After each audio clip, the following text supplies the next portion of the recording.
Mashallah. ¿Paz de Cristo, iglesia? Amén. ¿Paz de Cristo, hermanos? Amén. ¿Cuántos gozosos hay en esta tarde? Amén. Aleluya, denle un aplauso al Señor, denle un aplauso a la gloria de Dios.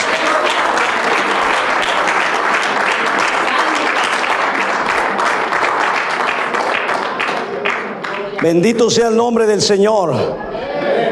Alabamos el nombre de Dios, le damos las gracias al Señor por su bendita presencia. Yo me gozo, hermanos, alabando a Dios. Yo me lleno de la presencia de Dios, me pongo contento. El gozo de Jehová es mi fortaleza. El gozo de Jehová es mi fortaleza. ¿Cuántos se sienten fortalecidos? ¿Cuántos se pudieron conectar con la presencia de Dios? Alabado sea el Señor. Tenemos que conectarnos con la presencia de Dios y Dios fortalece nuestras vidas, mi hermano. Hermanos, así como estamos de pie, vamos a abrir nuestras Biblias, pero primeramente, permítame un momento, le damos la bienvenida a todos los hermanos, amigos que nos acompañan, hermanos en la fe, amigos, visitas que nos acompañan en esta tarde. Sean todos bienvenidos, amigos que nos siguen a través de las distintas plataformas de Facebook, de YouTube. Aquellos amigos que nos siguen, les damos también un cordial saludo, y les pedimos también, hermanos, que ojalá y estos mensajes que estamos transmitiendo sean de edificación, sean de bendición para sus vidas. Y queremos pedirles también que nos ayuden, compártanlos. Si tienen a un amigo en México, en otra parte, compartan esos mensajes, por favor. Esperamos que puedan estar siendo de bendición, de edificación para sus vidas, y queremos, por favor, que nos ayuden compartiéndolos, por favor. Alabado sea Dios. Queremos hacer todo esto para la gloria de Dios, para que el Señor sea glorificado, para que Él sea exaltado. Hermano, denle un aplauso fuerte a Jesucristo, porque Él es digno, Él es digno, Él es digno, Él es digno de recibir la gloria, la alabanza por los siglos de los siglos. Amén, amén, amén y amén. Bendito sea Dios. Gracias, Padre, gracias, Señor. Hay libertad en la casa de Dios en esta tarde. Hay libertad, porque donde está el Espíritu de Dios, ahí hay ¿qué? Ahí hay libertad para adorarlo. Alabado sea Dios. Alabado sea Dios. Hermanos, abran su Biblia, por favor, ahora sí, en el Evangelio según San Mateo, capítulo 21, y vamos a leer un par de versículos, el versículo 12 y el versículo 13. Cuando lo tengan, por favor, díganme amén, hermano. Lo tengo. Amén. San Mateo capítulo 21, versículo 12 al 13. Y yo le he titulado este mensaje: Purificando el templo de Dios. ¿Sabe que Dios quiere purificar el templo? ¿Sabe que Dios quiere limpiar, purificar su templo? Purificando el templo de Dios. Muy bien, vamos a leer estos dos versículos, hermanos, y déjeme decirle que este pasaje que vamos a leer es muy importante. Creo que el Espíritu Santo quiso que quedara plasmado no solamente en el Evangelio según San Mateo, sino también en Marcos, en Lucas y en Juan, en los 4 evangelios. Es porque el Señor, para Él es importante, para Él y para nosotros, purificando el templo de Dios. Vamos a leer este par de versículos. Dice: y entró Jesús en el templo de Dios. ¿Dónde entró Jesús? En el templo de Dios. El Señor entró en el templo de Dios. Y dice: y echó, ¿qué, hermanos? Diga conmigo: echó fuera. Echó fuera. Echó fuera. ¿A quiénes? A todos, dice, los que vendían y los que compraban en el templo, porque el templo no es para eso, hermano, ¿verdad? Estaban contaminando el templo. Dice que echó fuera a todos los que vendían, todos los que estaban comprando en el templo. Y dice, ¿qué dice, hermanos? Y volcó, dice, las mesas, ¿verdad? ¿Y qué fue lo que dijo el Señor? Ayúdeme, ¿qué dijo? Escrito está, ¿qué dijo? Mi casa será llamada casa de oración. Dice: mas vosotros la habéis hecho, ¿qué? Cueva de ladrones. Hermanos, nosotros no somos cueva, nosotros somos templo. Voltee con la persona a su lado y dígale: ¿eres templo o eres cueva? Dígale: yo no soy cueva, yo soy templo. Yo soy un templo de Dios. Alabado sea el Señor para siempre, hermanos. Ayúdenme por favor antes de que tomen su lugar. Oren por favor, hermanos. Ayúdenme a orar para poder predicar con libertad esta palabra, hermano. Padre celestial, una vez más estamos aquí, Señor, reunidos en este lugar, Padre, en esta casa, Señor, que se ha constituido casa de paz, casa de oración, casa de adoración, casa de búsqueda de tu presencia. Padre, te pedimos, Señor, que unges mis labios, mi Dios, mi mente, mi corazón, Padre, mi espíritu y todo mi ser para poder predicar con libertad tu bendita palabra. Padre, pedimos y rogamos por cada uno de mis hermanos que están en este lugar. Te pido también por las personas que, Señor, que están siguiendo la transmisión en este momento. Pedimos, Señor, que tú toques cada mente, cada vida, cada espíritu, Padre. Dale vida a aquel que no tiene, Padre. Señor, trae nuevamente al redil al camino, Padre, aquel que ande desviado, Padre mío. Ten misericordia de aquel que no te conoce, Padre, en el nombre de Jesucristo. Te lo pedimos, Señor, y queremos predicar tu palabra para gloria de tu nombre, en el nombre poderoso y bendito de Jesucristo, por los siglos de los siglos. Amén, amén, amén y amén. A ti la gloria, mi Dios, a ti la alabanza, Padre, a ti la gloria, mi Rey. Tomen asiento, mis hermanos, por favor. Alabado sea el Señor. Hermano, el deseo de Dios siempre ha sido tener un lugar especial. Ese ha sido el deseo de nuestro Dios. Tener un lugar especial donde su presencia pueda morar y pueda tener comunión con su pueblo. Porque el deseo de Dios es bendecir a su pueblo. El deseo de Dios es prosperar a su pueblo. El deseo de Dios es guiar a su pueblo. ¿Cuántos están de acuerdo conmigo, hermano? Pero, hermano, como nuestro Dios es un Dios santo, ¿cuántos tienen un Dios santo? Hermano, mi Dios es santo y su Dios es santo. Pero como nuestro Dios es santo, mi hermano, el deseo del Señor es que el lugar donde Él va a morar, Él quiere que sea un lugar donde haya santidad, donde haya pureza y donde haya un lugar limpio de contaminación espiritual. Alabado sea Dios. Yo creo que todos queremos un lugar donde nos sintamos cómodos, ¿cierto, hermanos? Qué padre qué bonito cuando nos sentimos cómodos, ¿verdad que sí? Y el Señor también, cuando entra a morar a la vida de una persona, Él también quiere sentirse cómodo. Él no quiere sentirse incómodo, Él quiere sentirse cómodo, hermano. Ahora déjame decirte, ¿qué es lo que abre la puerta a la contaminación espiritual? ¿Cómo es que cada uno de nosotros, hermanos, podemos abrirle la puerta a la contaminación espiritual? Hermanos, a través del pecado no confesado. Porque ciertamente todos pecamos. Hay alguien aquí que puede decir, hermano, yo nunca peco. Todos pecamos, ¿cierto, hermanos? Todos pecamos. Pero mire, hay una diferencia entre pecar y practicar el pecado. Hay una gran diferencia. Muchas veces pecamos por debilidad, pero cuando pecamos, ¿qué es lo que tenemos que hacer, hermano? ¿Ocultarlo? ¿Guardarlo? ¿Qué tenemos que hacer? Ayúdeme. Confesarlo. Por eso es que la oración del Padre Nuestro, ¿verdad? Cuando dice que confesemos nuestros pecados, y Dios es justo y es bueno para perdonar nuestros pecados y limpiarnos de toda maldad.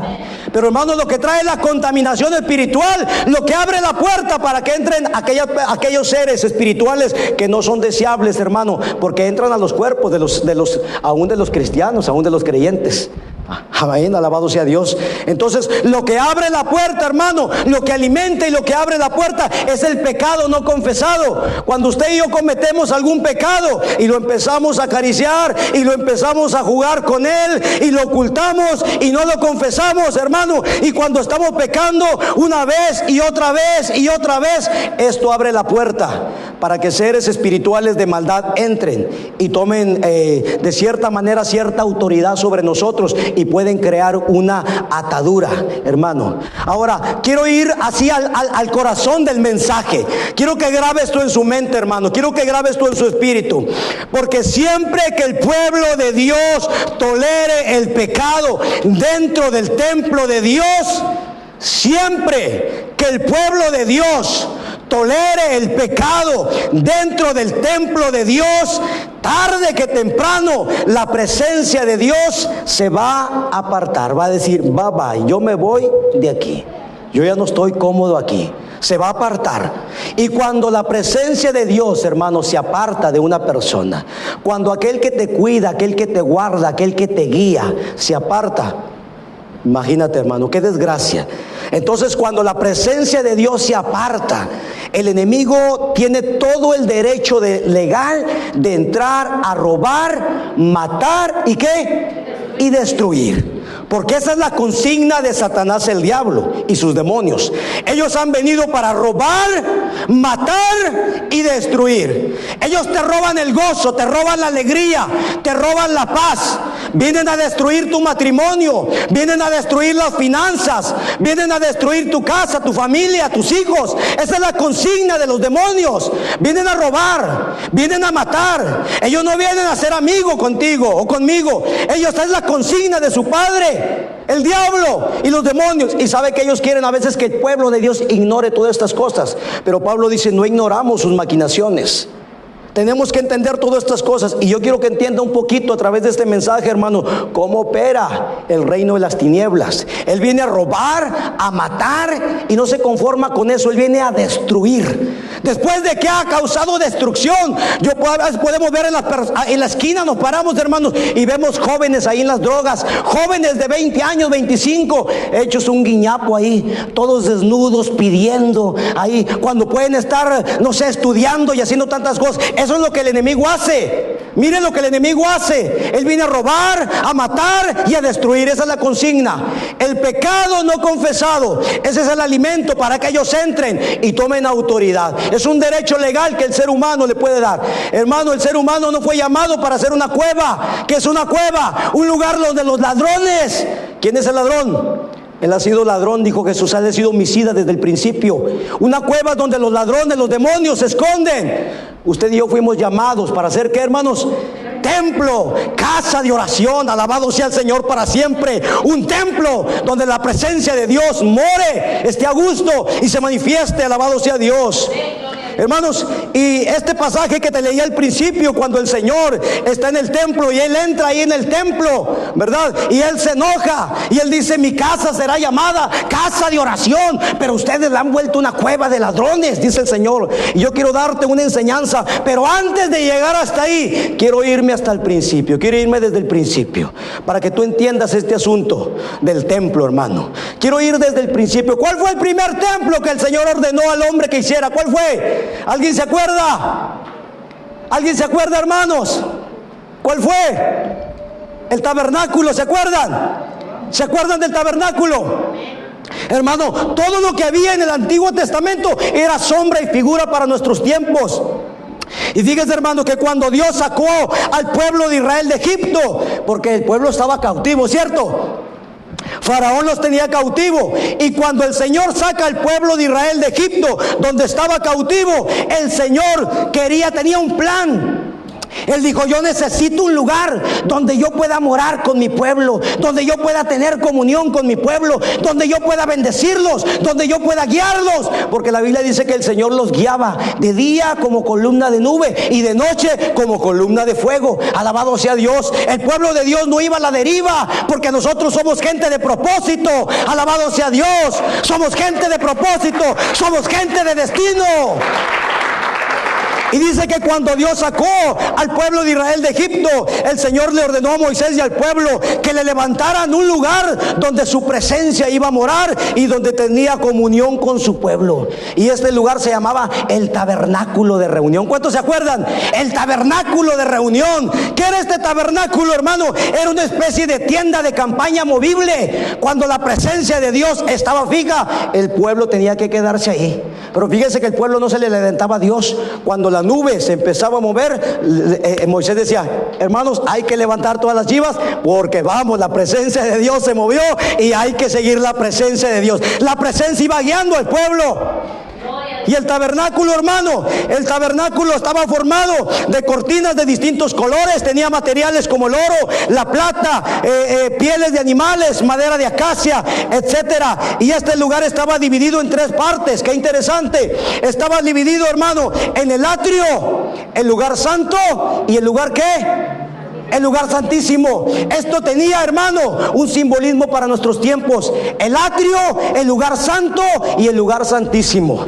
El atrio representa el cuerpo del ser humano, la parte externa, lo que se puede ver. Pero adentro también está el lugar santo, que es el alma donde están los pensamientos, las emociones. Y muy adentro estaba el lugar santísimo, que representa el espíritu del hombre. Cuando el Espíritu de Dios entra, está dentro, en lo más íntimo, en el lugar santísimo, en el espíritu. Alabado sea Dios. Y este lugar Dios lo había diseñado, y Dios le dijo a Moisés cómo debería de hacerlo. El lugar santo, el atrio, el lugar santo y el lugar santísimo, hermano. Pero hay algo muy importante, hermano. Hay algo muy importante. Quiero que usted entienda esto, mi hermano, que Dios demandó que debería de haber santidad en el tabernáculo y santidad en los sacerdotes que iban a ministrar, porque Dios quería sentirse a gusto en ese lugar. Dios quería sentirse a gusto en ese lugar.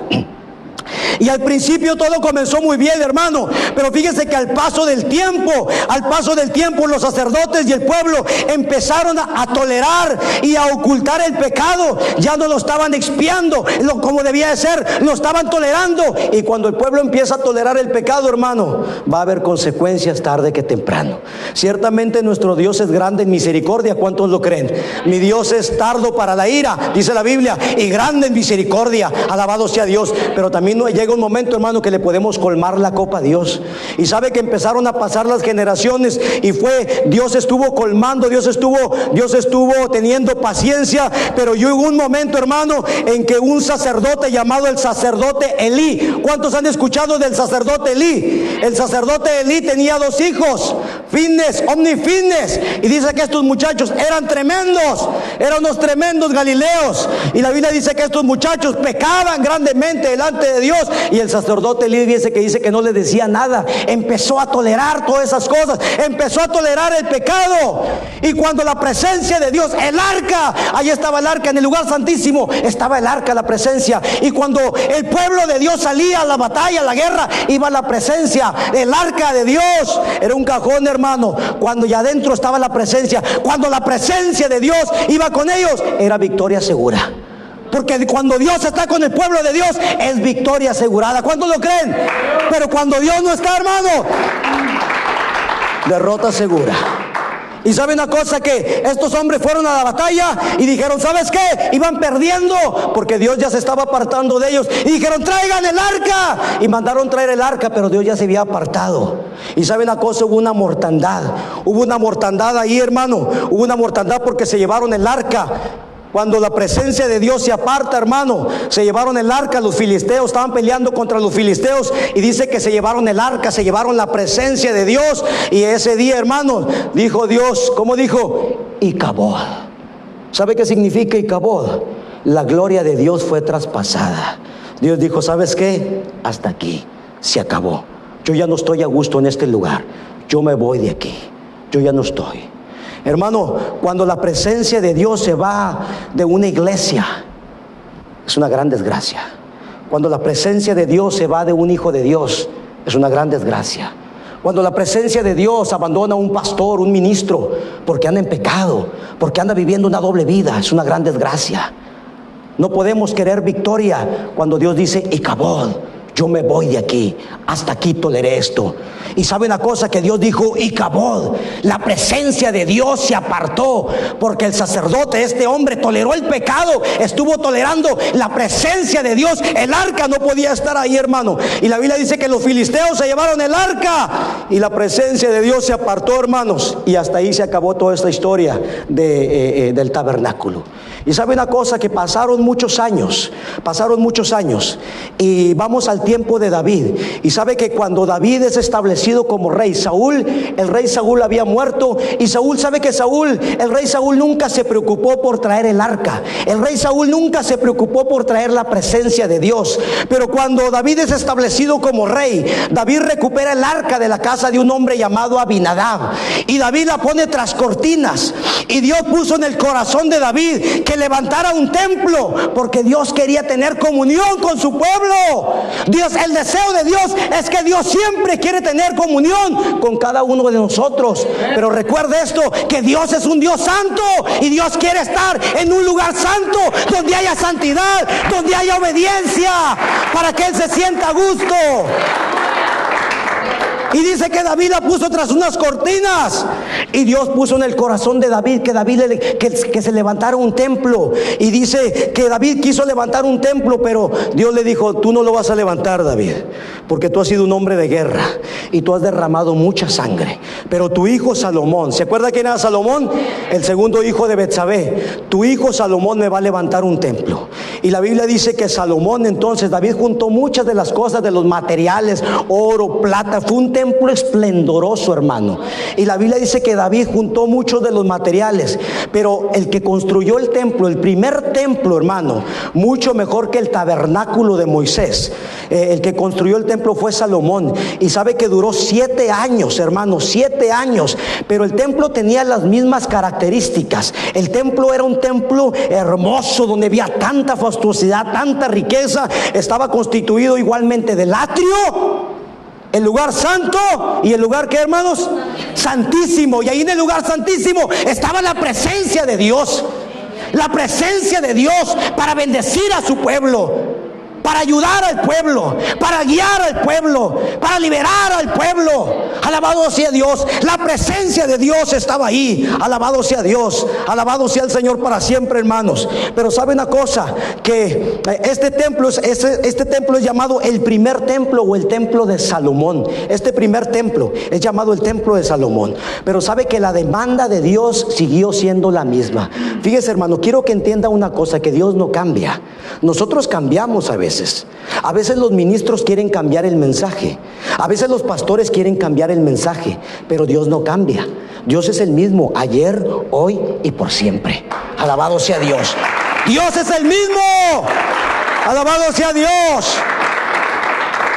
La demanda de Dios seguía siendo la misma: santidad a Jehová en el templo y santidad en los sacerdotes que iban a ministrar. Hermano, tanto así que se acuerda de Aarón, cuando el Señor le hizo las vestiduras.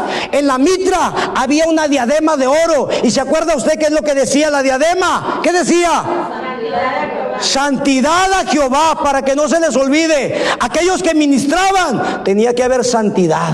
Santidad en el templo y santidad en los sacerdotes. Había una diadema que decía santidad a Jehová, y la demanda, hermano, de ese lugar seguía siendo la misma: obediencia al Señor, santidad a Jehová. Alabado sea Dios. Alabado sea Dios para siempre, hermano. Y sabe una cosa, que nuevamente al principio todo estuvo funcionando bien, hermano, pero nuevamente fíjese que al paso de los años, los sacerdotes y el pueblo dejaron de lado la santidad, y otra vez volvieron a ocultar y a tolerar el pecado dentro del pueblo. Hermano, déjame decirle lo que es la santidad, porque a veces podemos pensar que la santidad solamente está hablando de lo externo, y ciertamente nosotros creemos en la santidad externa. Yo creo en la santidad externa.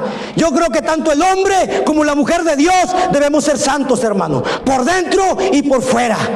Debe haber honestidad en nuestra forma de vestir. Debe haber una forma diferente entre la gente del mundo y entre nosotros, los creyentes, los hijos de Dios. Debemos ser diferentes. Alabado sea Dios. Debemos ser diferentes. Pero la santidad es más también, hermano, que eso. Hay santidad interior, santidad en el corazón, santidad en los pensamientos, santidad en lo que vemos, santidad en lo que hablamos, santidad en lo que tocamos, santidad a donde hablamos. Tenemos que ser santos por dentro y por fuera. Alabado sea Dios. Alabado sea Dios para siempre. Y el problema fue, hermano, que al principio todo estuvo bien, pero con el tiempo, hermano, los sacerdotes y el pueblo dejaron de lado la obediencia, dejaron de lado la santidad, y otra vez volvieron a ocultar y a tolerar el pecado dentro del templo. ¿Y sabe qué es lo que pasó? ¿Qué cree que fue lo que pasó, hermano? ¿Qué fue lo que pasó, hermanos? Se fue la presencia. Porque cuando hay desobediencia, cuando no hay santidad, el Señor ya no está a gusto. Dice, yo me voy de aquí. Y sabe una cosa, que Dios en su misericordia, hermanos, Dios en su misericordia, porque Dios es misericordioso, y Dios en su misericordia les envió profetas como Jeremías. ¿Se acuerda de profetas como de Jeremías? Hay un libro que se llama Las Lamentaciones de Jeremías, donde Jeremías lloraba por la condición del pueblo, por la condición de los sacerdotes, y les hablaba, pero el pueblo no quería escuchar. Los sacerdotes no querían escuchar, y lo metieron a una cisterna a Jeremías, y Jeremías lloraba porque el pueblo de Dios iba a ser llevado cautivo. Alabado sea Dios. Dios en su misericordia les envió profetas como Jeremías, les envió profetas como Habacuc, les envió profetas como Abdías, para que les hablaran y para que el pueblo se arrepintiera y para que el pueblo se volviera al buen camino. Pero sabe que ellos no quisieron escuchar, y ellos siguieron sin obedecer la voz de Dios. Y cuando el pueblo y los sacerdotes, hermanos, colmaron nuevamente la copa de Dios, la presencia de Dios se apartó nuevamente. Él se apartó, la protección de Dios se apartó de ellos, y Dios levantó a un hombre, y Dios permitió que un hombre de un reino pagano llamado Nabucodonosor, rey de Babilonia, y su ejército llegaran, y lo mismo que hace Satanás. ¿Cuál es la consigna de Satanás? Robar, matar y destruir. Y cuando el pueblo no se quiso apartar, hermano, Dios permitió que viniera un hombre llamado Nabucodonosor, rey de Babilonia, y el hombre llegó y saqueó el templo, robó el templo, saqueó, hizo una matazón, hermano, y se llevó cautivo el pueblo. Su ejército saquearon, destruyeron el templo, y la Biblia dice que se llevaron al pueblo de Israel cautivo por 70 años. Hermano, déjame decirte que esto es lo que pasa cuando aún creyentes como tú y como yo, que ya tenemos el Espíritu Santo que está morando en nosotros, cuando hay pecado en nuestras vidas, cuando no nos arrepentimos, Dios tiene muchas formas de hablarte. Dios puede utilizar situaciones adversas para hablarte, para que te vuelvas al buen camino, porque Dios es misericordioso. Dios puede hablarte de una o de otra manera, pero una vez Dios puede permitir que sucedan cosas que a veces son dolorosas. Es como a veces el hijo, hermano, cuando le hablamos y el niño no entiende, y le decimos, ya va una, y ya van dos, y ya van tres, y de repente la chancla voladora. Hermanos, sí, hermanos, es verdad, hermanos. Hay momentos, hermanos, cuando Dios nos habla de una u otra manera, porque Dios nos ama. Dios nos ama, y sabe que Dios permitió que viniera este hombre llamado Nabucodonosor y se llevó cautivo al pueblo. ¿Sí? Y hay creyentes, hermano, que a veces por pecados no confesados, déjame decir de este asunto. Hay gente que a veces no cree en este asunto de la liberación, no creen que los espíritus demoníacos pueden entrar en cristianos. Dicen, no, un creyente no puede tener espíritus malignos. Se equivoca. No crea que solamente la gente que no tiene a Dios en su vida puede tenerlo. La gente, aún los creyentes, hermano, cuando nosotros cometemos un pecado, no piense que al cometer un pecado un espíritu rápidamente entra. No, hermano, cuando nosotros cometemos un pecado, nosotros podemos ir delante de Dios y arrepentirnos y pedirle perdón a Dios. Pero cuando estamos cometiendo un pecado y estamos viendo cosas que no debemos de ver, ahí viene mi esposa, ahí viene mi esposo, que no me vayan a ver, y estamos jugando con un pecado, no lo confesamos. Hay un pecado que estamos haciendo, estamos tomando algo, estamos haciendo algo, estamos pensando, cosa que tú estás haciendo, un pecado, hermano, ¿entiende? Y cuando no lo confesamos, el diablo, acuérdate que él no solamente él es engañador, él también es el acusador. Y él dice, mira, y es tu hijo, ya sabes lo que anda haciendo. ¿Y tú crees que Dios no sabe lo que andamos haciendo, hermano? Si él vive adentro de nosotros, ¿cómo no lo va a saber? ¿O acaso su Dios es un muñeco que está clavado por ahí? Mi Dios está vivo. Y cuando usted y yo estamos practicando el pecado, denle un aplauso a la gloria de Dios.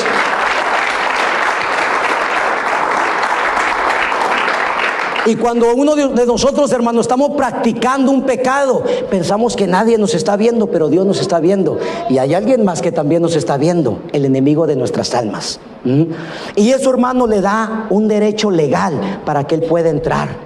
Dios dice, acuérdate que cuando el pueblo de Dios en el templo, en los templos físicos, cuando el pueblo, los sacerdotes, cometían pecado y se apartaban de la santidad, la presencia de Dios simplemente se hace a un lado. Esa protección que está delante de ti, la protección de Dios se hace a un lado, y Dios mismo permite que ese espíritu maligno entre y tome autoridad. Y eso se llama ataduras. Entonces, hermano, hay muchos creyentes que pueden tener ataduras. Cuando estamos practicando algún tipo de pecado no confesado, eso es como un alimento para el enemigo. Eso le da autoridad al enemigo. Pecados no confesados, pecados, Dios dijo que hagas esto o que no hagas aquello. Si Dios dijo no hagas esto y yo lo hago y lo hago y lo hago y lo hago, eso llega a darle una autoridad, un derecho legal, y no lo confieso delante de Dios. Dios dice, pues yo no puedo hacer nada. ¿Cómo lo voy a defender a mi hijo? Eso le da autoridad. ¿Me entiende? Y sabe una cosa, hermano, entonces llegó Nabucodonosor y se llevó cautivo al pueblo de Israel. Y por eso, hermano, que Gálatas capítulo 5, fíjese, me voy a ir al Nuevo Testamento. Gálatas capítulo 5 versículo 1 dice: estad pues firmes en la libertad con que Cristo nos hizo libres. Cuando Dios nos rescató de nuestra vana manera de vivir, estén firmes con la libertad con que Cristo los hizo libres. Dice, y no estén otra vez, dice, sujetos al yugo de la esclavitud. ¿Sabe que el pueblo de Israel había sido liberado de dónde, hermano? De Egipto, de Egipto. Pero cuando entró en desobediencia, Dios permitió que ese pueblo que el Señor había liberado de Egipto ahora volviera a ser cautivo y llevado a Babilonia. Y estuvo cautivo por 70 años, hermano, 70 años. Pero sabe una cosa, que al cumplirse 70 años, porque nuestro Dios es Dios misericordioso, al cumplirse 70 años de cautividad, Dios pone en el corazón del rey Ciro de Persia, Dios pone en el corazón del rey Ciro de Persia que le permita al pueblo de Israel que vayan y que reconstruyan su templo. Ese templo, el primer templo, el templo de Salomón, había sido destruido. Pero, hermano, cuando el pueblo estaba cautivo, ya no estaba Nabucodonosor. Ese reino había sido conquistado ahora por el imperio medo-persa.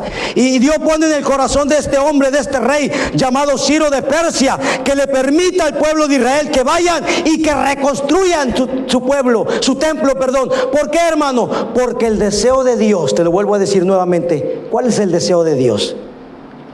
Estar con su pueblo, tener comunión con su pueblo, hablar con su pueblo, bendecir a su pueblo. Y el Señor pone en el corazón de este hombre Ciro, rey de Persia, que permita al pueblo de Israel que vayan y reconstruyan el templo nuevamente. Y Dios levanta a un hombre llamado Zorobabel para que dirija la obra, y levanta profetas como Nehemías. Este es el tiempo de los profetas llamado Nehemías. Y levantó profetas como Nehemías, como Esdras y como Zacarías, para que motiven al pueblo a reedificar el templo, terminándose muchos años después.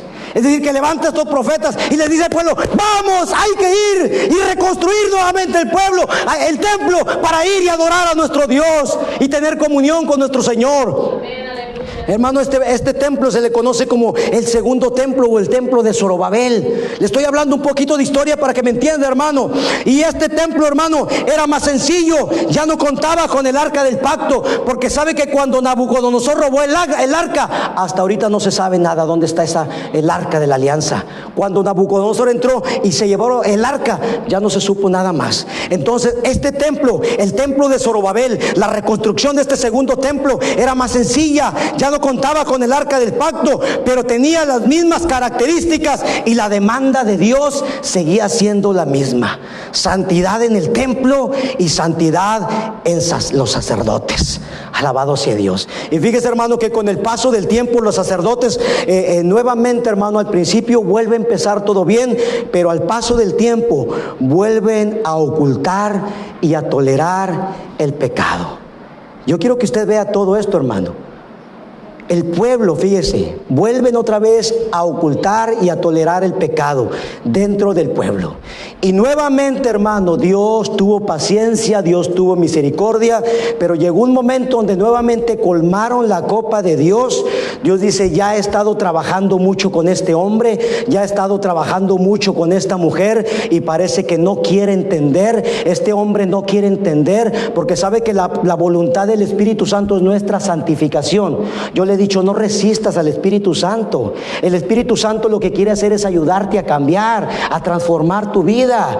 Alabado sea Dios. Pero cuando llega un momento en que resistimos al Espíritu Santo, el Espíritu Santo simplemente dice, Icabod, yo me voy de aquí.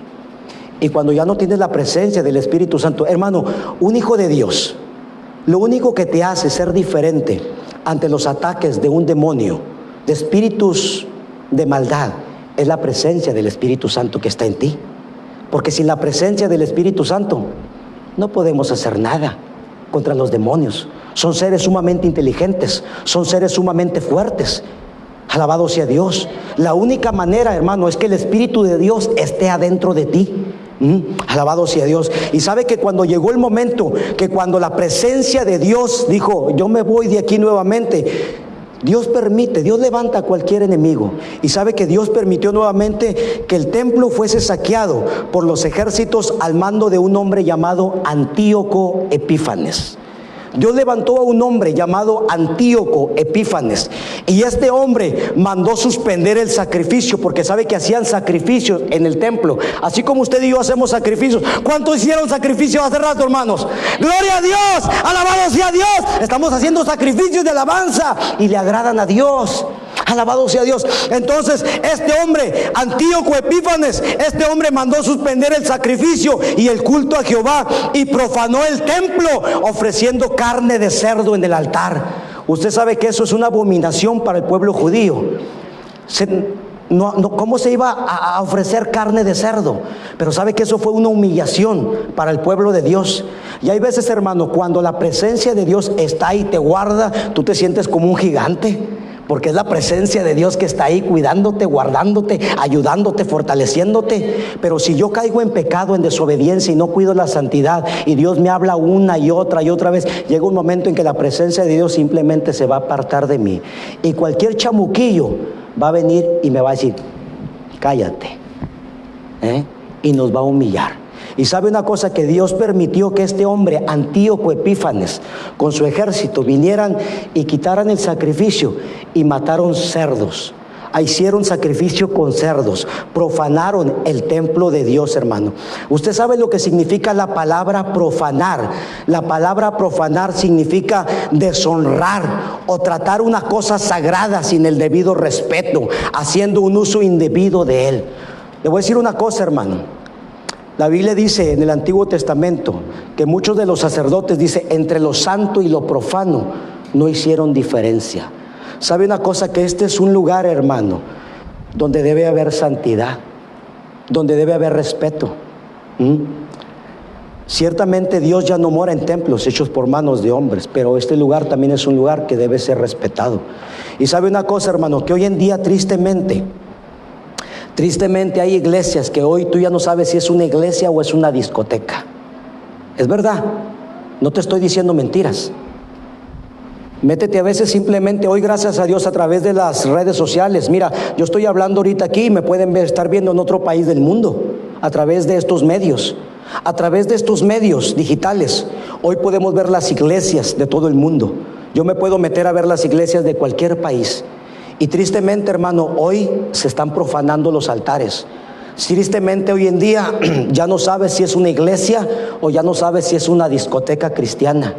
Entre lo santo y lo profano. Y sabe una cosa, ¿qué crees que pasa cuando los líderes permiten todas esas cosas? Que empiecen a entrar un montón de cosas que no deben de entrar. ¿Qué crees que pasa?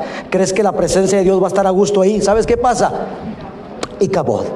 Él dice, Icabod, yo me voy de aquí. La gloria de Dios, sabes que me colmaste la copa, yo los dejo, yo me voy. Alabado sea Dios, alabado sea Dios, alabado sea Dios.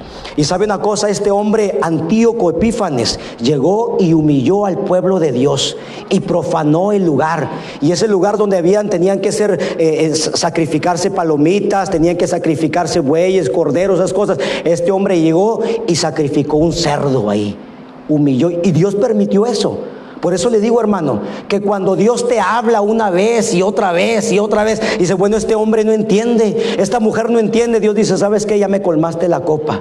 Tengo mucho tiempo trabajando contigo. Y la presencia simplemente se va. Alabado sea Dios.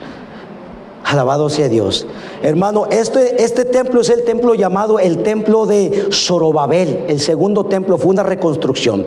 Y después de muchos años más, hermano, después de muchos años más, en el año 20 antes de Cristo, un hombre llamado Herodes el Grande mandó remodelar y mandó ampliar el segundo templo con mucha majestuosidad.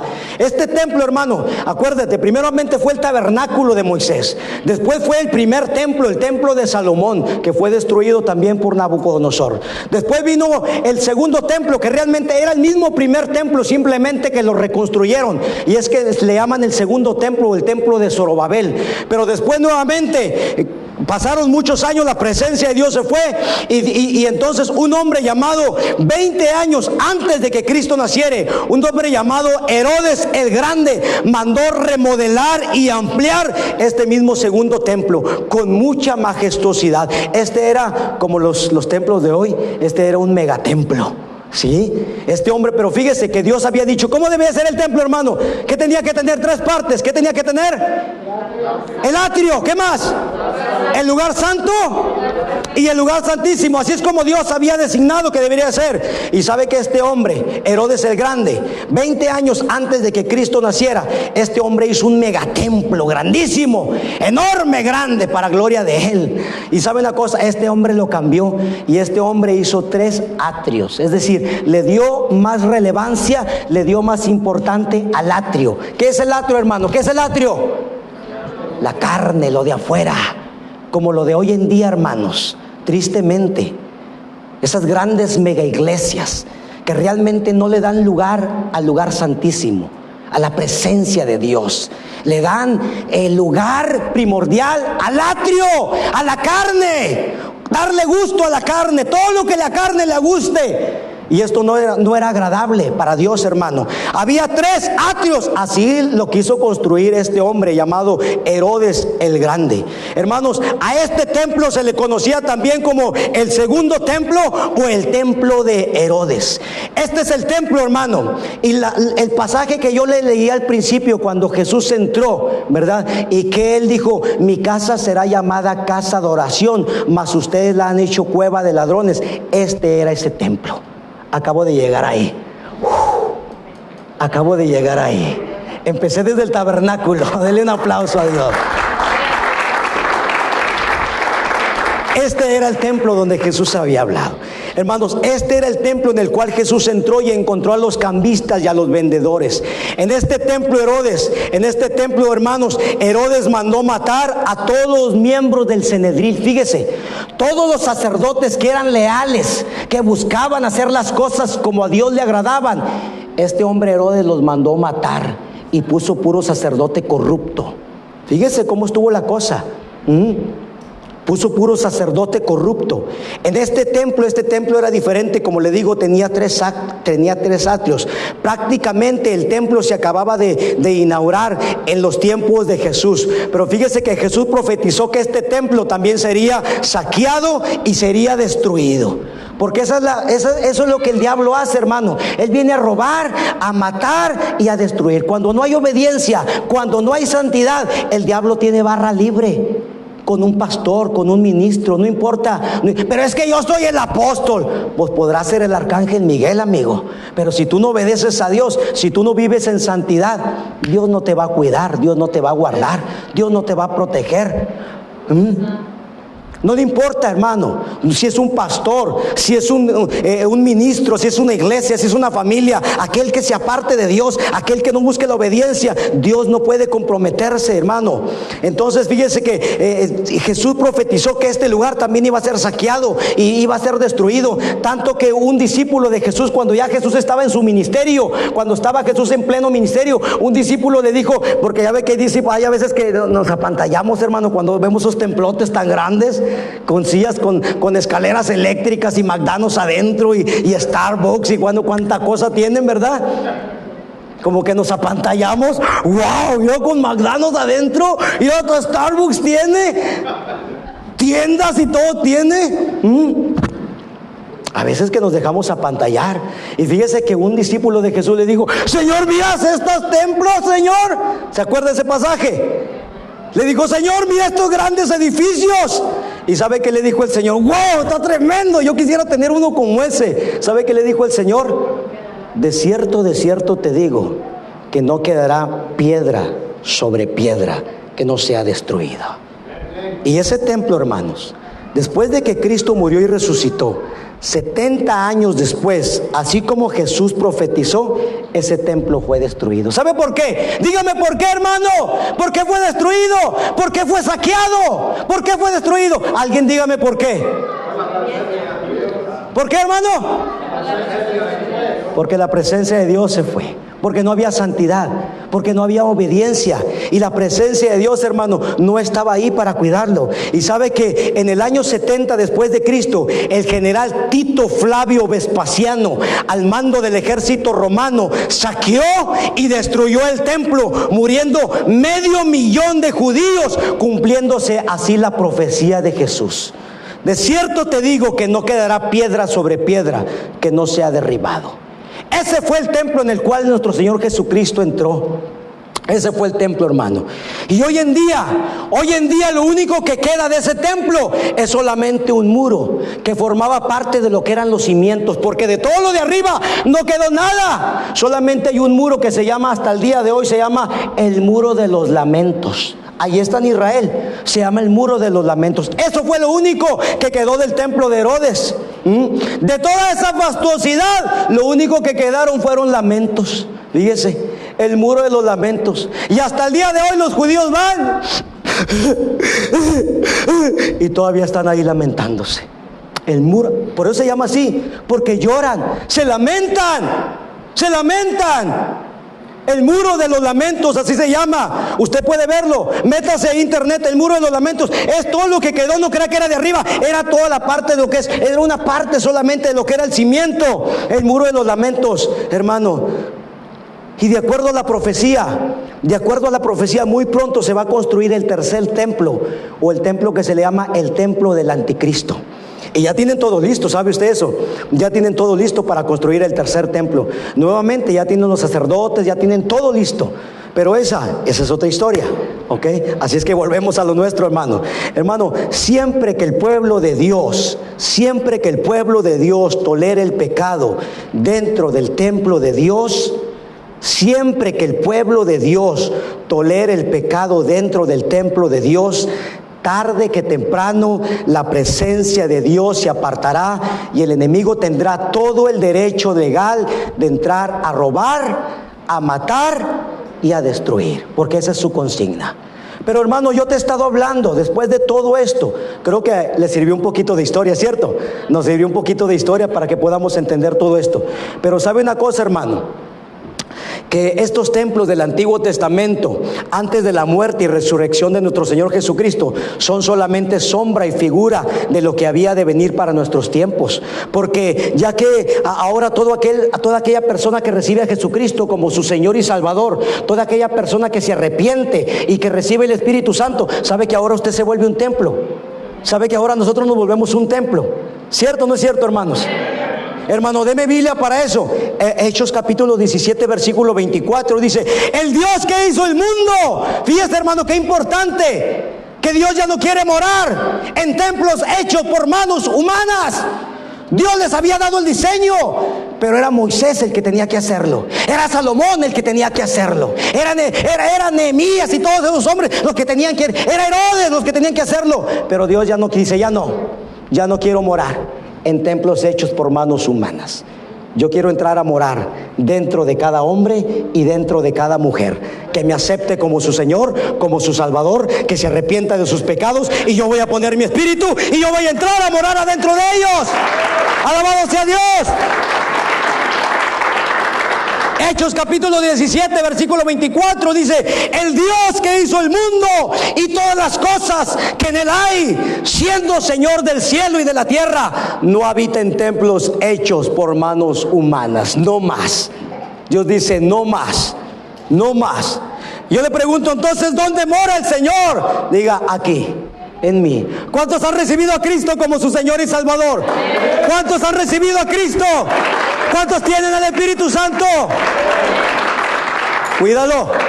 Él quiere que tú seas un templo. Él no quiere que seas una cueva. ¿Quién está en la cueva? Los ladrones. ¿Quiénes son los ladrones? ¿Quiénes son los ladrones? Dígame, hermano. ¿Sabe que hay una parábola? La parábola de los dos deudores. Y la Biblia dice que aquel que no perdona, dice, le voy a echar a los ¿qué dice? A los verdugos. ¿Sabe quiénes son los verdugos? Cuando alguien no perdona. Los verdugos son los demonios. Cuando alguien no perdona. Cuando habla aquí acerca de los ladrones, está hablando de demonios. Tenemos que entender esto, hermano. Todas estas enseñanzas del Antiguo Testamento, tenemos que entender el significado espiritual que tienen para nuestros tiempos. Dios ya no habita en templos hechos por manos humanas.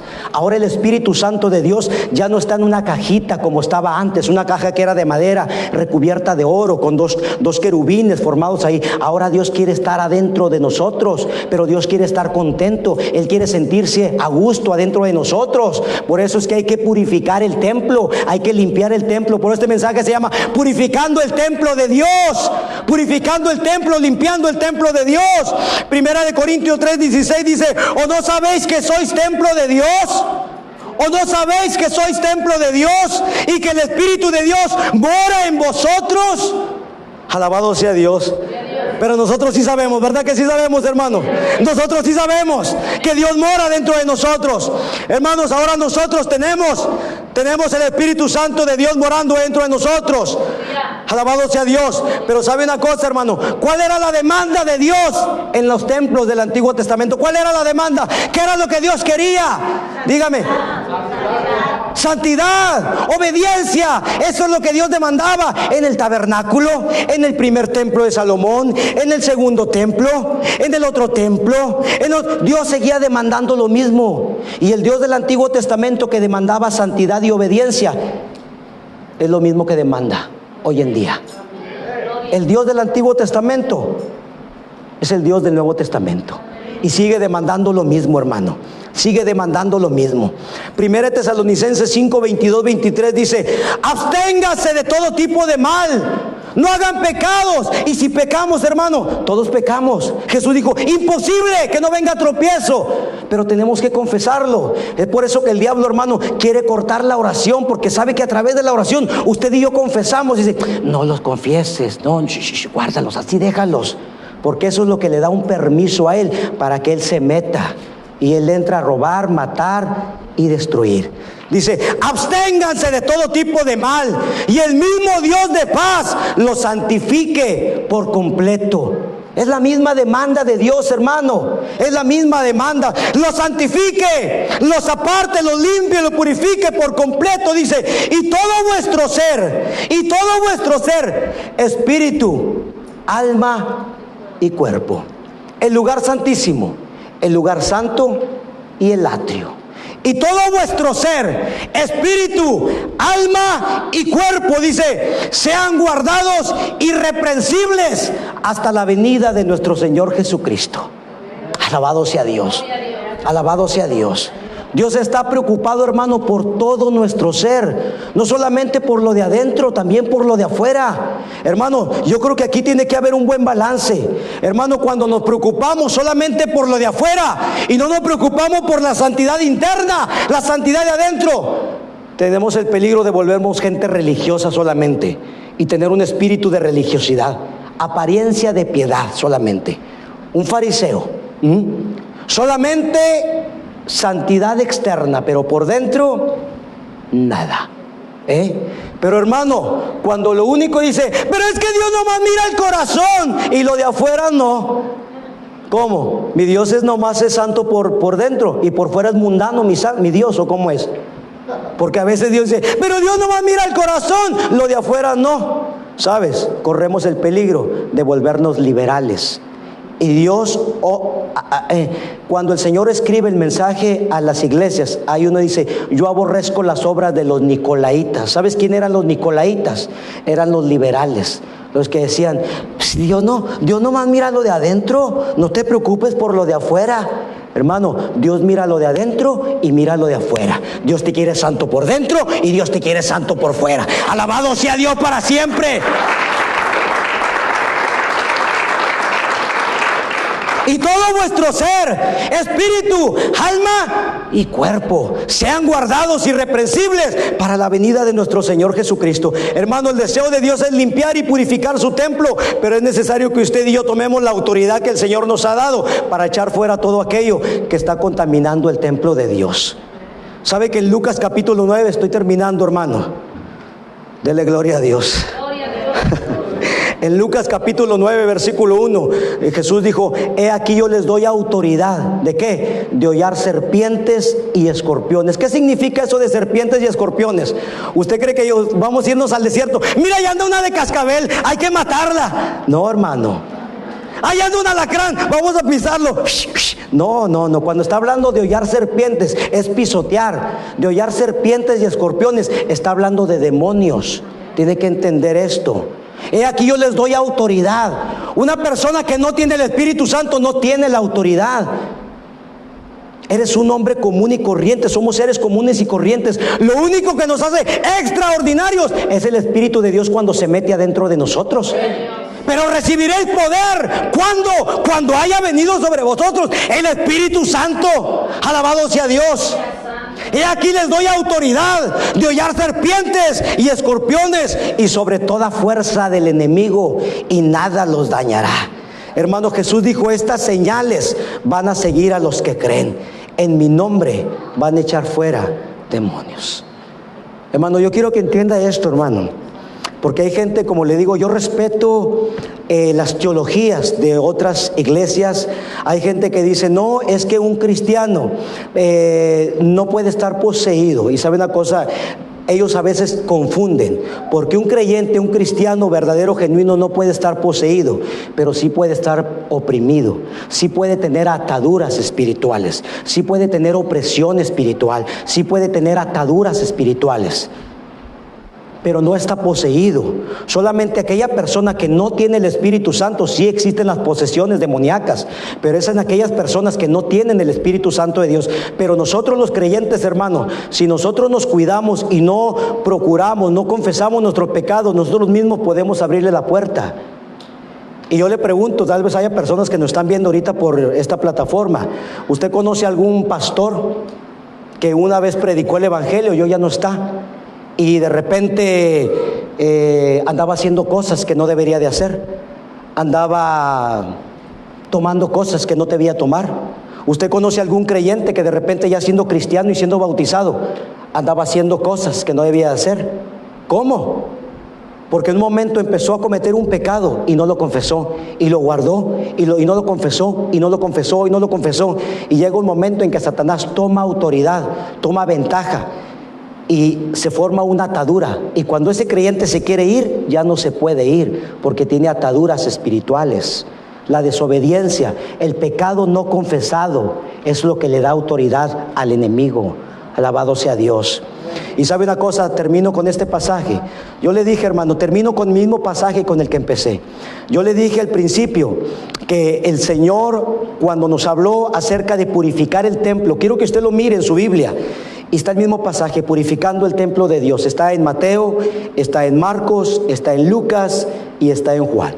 Yo empecé leyendo el pasaje que está en Mateo, pero ¿sabe una cosa? Cuando lee también el pasaje que está en San Juan, la Biblia dice que hay tres cosas. Dice que Jesús, cuando entró en el templo de Dios, hay algo que Jesús halló en el templo. La presencia, dice que Cristo, cuando entró en el templo de Dios, halló la presencia de algunos personajes que no deberían de haber estado ahí en el templo. ¿Sabe que cuando Cristo entra dentro de nosotros, Él halla ciertos personajes que no tienen por qué estar allá adentro? Cientos personajes que lo que están haciendo es que están contaminando el templo de Dios. Alabado sea el Señor, alabado sea el Señor. Dice que había vendedores, había cambistas, ellos no tenían nada que estar haciendo. Y sabe que el Señor no lo toleró, así como nosotros, hermanos. Nosotros a veces hay personajes que usted y yo sabemos que están tomando cierto control. Y hay veces que decimos, es que yo ya no quiero hacer esto que estoy haciendo, yo no sé, ya no quiero dejar, ya no quiero hacer esto, ya no quiero estar viendo esto, pero ¿cómo le hago? Es que tienes una atadura. Es que ya no quiero estar tomando esto, es que ya no quiero estar yendo para allá, es que ya no quiero, es que hay ataduras, tienes ataduras, ¿entiende? Como nunca confesaste este pecado, tú mismo le diste autoridad al enemigo que tomara control. Y hay ataduras. Y sabe que el Señor dice que Él no toleró el pecado, como a veces usted y yo toleramos el pecado. Y sabe qué fue lo que hizo cuando usted lee San Juan capítulo 2 versículo 13 al 17. Dice que cuando el Señor entró al templo, encontró la presencia de ciertos personajes que no deberían de estar allá dentro del templo de Dios. ¿Quién es el templo de Dios? ¿Quién es el templo de Dios? Dígame, ¿quién es el templo de Dios ahora? ¿Quién es? Nosotros. Y cuando Cristo entra, a veces haya presencias que no deben de estar adentro, que están contaminando el templo. Y sabe que el Señor no tuvo tolerancia. ¿Sabe qué hizo? Cuando usted lo lee, dice que hizo un látigo. Hizo un látigo. Porque sabe una cosa, el Señor no cree que le dijo, no me hacen el favor, por favor, de recoger su mesita, sus sillitas, sus cajitas. Fíjese que el Señor no le dijo nada de eso, hermano. Porque sabe una cosa, los demonios hay que echarlos fuera. Ellos no crean que se quieren salir. Ellos cuando entran al cuerpo de una persona, para ellos es su casa. Por eso la Biblia dice que cuando el espíritu malo sale de una persona, cuando sale de una persona, y dice que él va, y como la casa está barrida y está adornada, y no hay presencia del Espíritu Santo ahí, dice que entonces él quiere volver nuevamente. Y como no hay presencia de Dios ahí, dice que él va y toma otros 7 espíritus todavía más aguerridos, todavía peores, y dice, volveré a mi casa de donde salí. Voy a volver de ese lugar de donde me echaron, de donde me sacaron. Y dice que cuando no hay presencia de Dios, el postrer estado de esa persona vuelve a ser peor que el que era antes. Y sabe que por eso el Señor no tiene tolerancia. Y el Señor dice que tomó un látigo, dice, y los sacó afuera. Dice que el Señor tomó un látigo, Cristo sintió el celo, dice, porque el celo de tu casa me consume. Y él dice que tomó un látigo, dice, ¿y qué hizo el Señor, hermano? Los echó fuera, porque hay que echarlos fuera. En el nombre de Jesucristo tenemos que echarlos fuera, hermano. Y cuando usted y yo tenemos esa autoridad, no somos nosotros los que lo hacemos, hermano. Es el Espíritu de Dios el que lo hace a través de nosotros. Y sabe que, y por último dice, hizo un azote de cuerdas, dice, y los echó fuera del templo. Cristo no tuvo tolerancia para ellos. Alabado sea Dios, hermano. Yo no sé si has entendido esta palabra, mi hermano. Yo no sé si has entendido esta palabra. Pero hermanos, a veces hay tolerancia en nosotros. Y yo quiero decirte, Dios me ha ayudado a ir aprendiendo, hermano, que cuando yo por debilidad, yo he aprendido a tomar autoridad en el nombre de Jesucristo. Y cuando hay alguna atadura en mi vida, algo que me está oprimiendo, Dios me ha ido enseñando a tomar la autoridad que el Señor me ha dado. Y usando el nombre de Jesucristo, porque tenemos el derecho legal como hijos de Dios para usar su nombre, echamos fuera todo aquello que está contaminando el templo de Dios. Alabado sea Dios. Y yo quiero pedirte que te pongas de pie en esta tarde. Y yo no sé, hermano, si hay algo que tú estés batallando. Y yo no sé si hay algo que esté atando tu vida. Pero si hay algo que está atando tu vida, el deseo de Dios es purificar su templo. El deseo de Dios es purificar el templo de Dios. El deseo del Señor es purificar su templo. Alabado sea Dios. Alabado sea Dios. Hermano, ¿cuántos saben cómo hacer una oración para romper toda autoridad del enemigo? ¿Cuántos saben cómo hacer una oración para romper toda fuerza del enemigo? Yo quiero invitarle que pase en esta tarde. Yo quiero invitarle que pase este altar en esta tarde. Porque yo no quiero irme de aquí sin antes enseñarle cómo hacer una oración. Yo no quiero irme de aquí sin antes enseñarle cómo hacer una oración. Yo sé que a veces nos da pena, hermanos. Yo sé que a veces nos da pena, pero yo quiero enseñarle, hermano, lo que el Señor me ha enseñado a mí. Yo quiero enseñarle, porque yo sé que a veces nos da pena, pero yo sé que a veces hay mucho creyente que ya fue libre, pero que a veces todavía tiene ataduras.